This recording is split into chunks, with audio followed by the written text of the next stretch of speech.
About, I guess probably a year and a half ago now, when after my mom died, we had to clean out her house. And in the garage, there was a loft, and up in the loft were boxes full of my treasures, all of the things that I had sort of collected before I left home. And so we had a lot of fun kind of going through those boxes and finding all of the things. There were like 12 bottles of Avon cologne, unopened, because 9-year-olds don't wear a lot of cologne.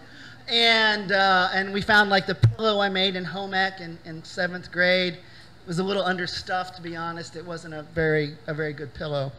But amongst all of those boxes, we also found all of my comic books from when I was a kid. And some of you may be thinking, oh, wow, that's the jackpot. They're probably worth money. They are not worth anything. They are really well-used old comic books. But my son loves those comic books, and he insisted that we bring them home. So now in my basement, there are boxes of old comic books. And occasionally he'll get one out and go through it.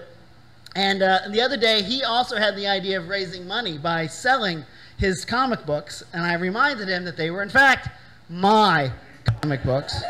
And that until I die and he cleans out my house, they will remain so.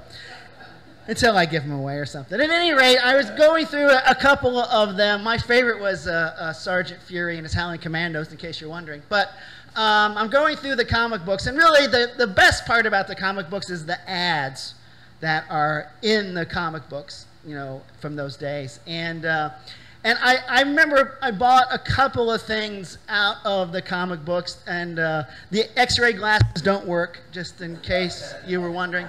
And the sea monkeys were really just like brine shrimp. They were not fun at all.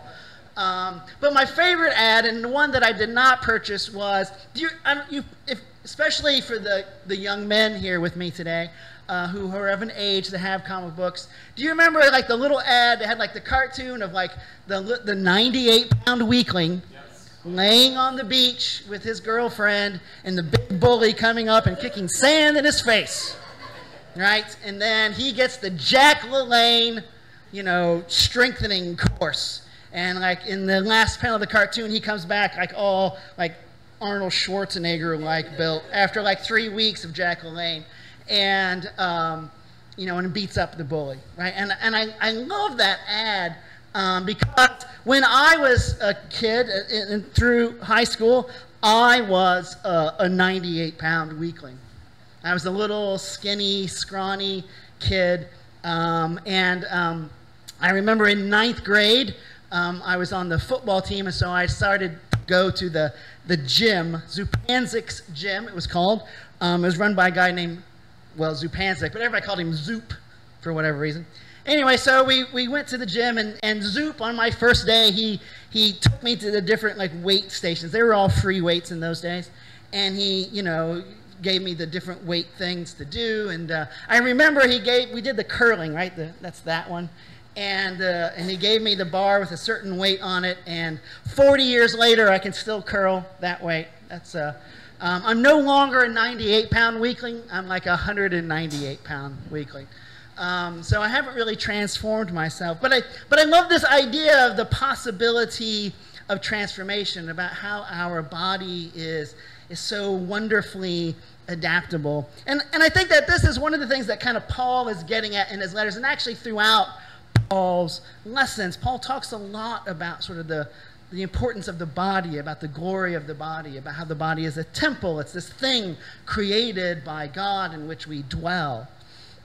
And I really love that idea of the body. Because one of the things that we remember, if you go back into Genesis, in the first creation story at the very beginning, we remember how God kind of builds the world, creates all of creation in, you know, the sort of the 6 days. We think of it as a 7-day creation story, but really on the 7th day, he was just like on the beach relaxing. But in 6 days. And I love this story because, you know, we start with nothing and we end up with sort of a whole creation, you know, people and full of animals and things. And what I love about it is at the end of each day of creating, God sort of like takes a look around and goes, wow, that's good. It's good. Right? And I think, though, and I don't know if any of you have ever, like, made anything. I don't know if you're woodworkers or crafters, or maybe, back in home ec class in school, or if you had to take shop or something, and you built something, and maybe it wasn't like 100% perfect, but it was just amazing to see the thing that you could craft with your own hands and to see how it enhances the beauty, or it serves some sort of function, and it's like, wow. Like a cup or something that you've made, and how wonderful it is. And you can look at it and go, it works just like I imagined it would. It's so good. Right? And that story sort of culminates with the creation of humankind. Right? It says that God created them male and female. And at the end of that day, he also looked out on creation at the thing that God had wrought and said, that's good. And we're still created good by our God, because one of the things we hold to be true is that God sort of wills us into being, that each of us is crafted and made by God, that we aren't accidents, we aren't things that just sort of happen randomly, but that we are all born with this God-created ability and purpose. And I think that though we live in a world of sin and we are drawn to it in so many ways, that we are still created good. Right? And I don't mean that means like we're good people necessarily, that we're always like saintly and we always do the right thing and we only make good choices.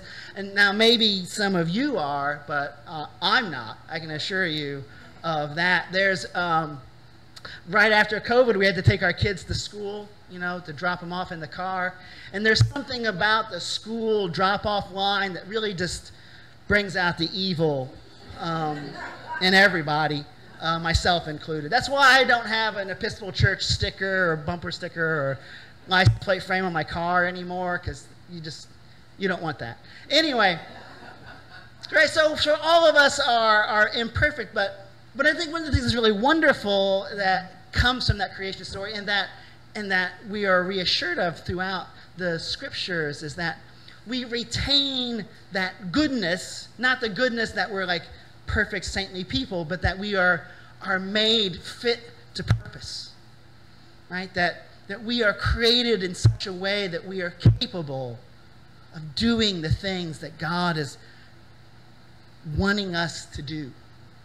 That we are built fully able to love our neighbor, to serve those around us, to practice generosity of spirit to those that we encounter. We are made fully capable of fulfilling the purposes of God. This is one of the things we are reminded of in the coming of Jesus, right? That Jesus is born of the Virgin Mary and made perfect man. That Jesus is here to show us how we can live in such a way that we fulfill that wonderful created goodness with which we were born.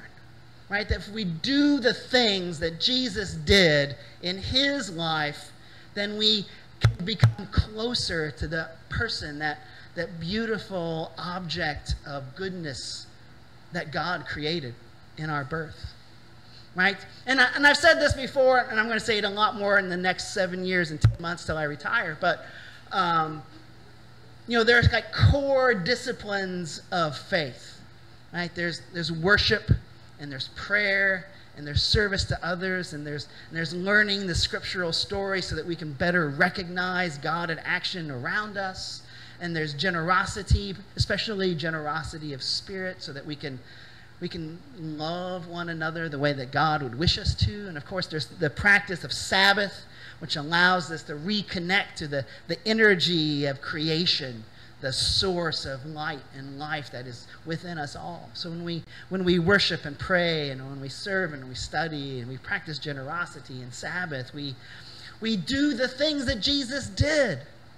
Those are the things that Jesus did in his life. And when we do those things, when we are intentional about them, we live more fully into the goodness with which we were created. And I think fundamentally that's what faith is really all about.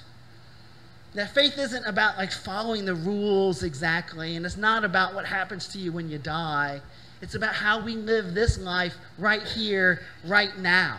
That Jesus became incarnate because this world matters. And what we do in it is important. It's not just some sort of like stage show before the big event. This is the big event. Our lives are the big event. And the life of faith is about discovering and learning to live into that goodness with which we were created. And it allows us through the ministries of the church and through the sacraments to get in touch with that, to feel the power and the presence of God, to be reassured that the way of Jesus is the way. And that we have through the offices of the church, when we fall away, when we forget maybe our purpose, or we just get tired of it and we lose track of where we are in our life, it allows us to enter back in through the sacraments to remind us of the power and the presence of God. And so we can transform our lives through the disciplines of faith in the same way that the 98-pound weakling could transform himself into Jack LaLanne.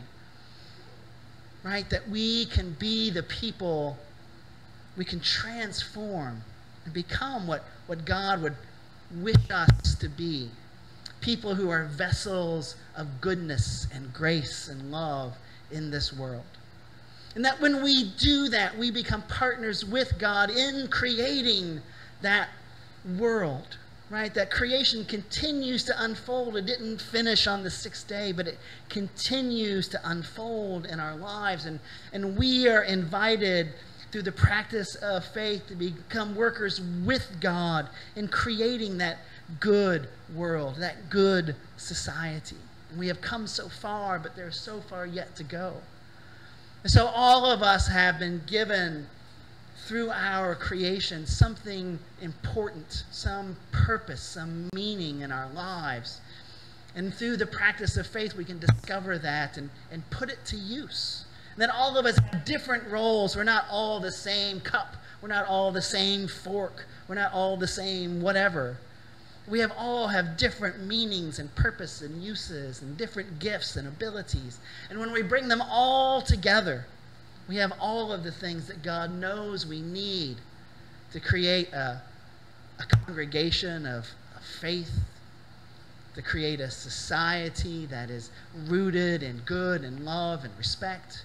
And we can feel the dignity within ourselves that we are possessed with as created, meaningful pieces of God's work of creation.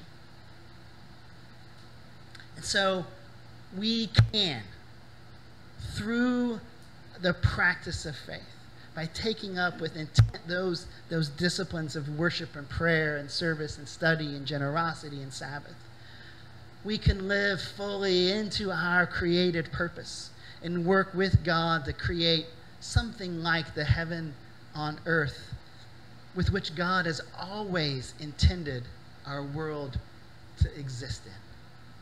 Amen.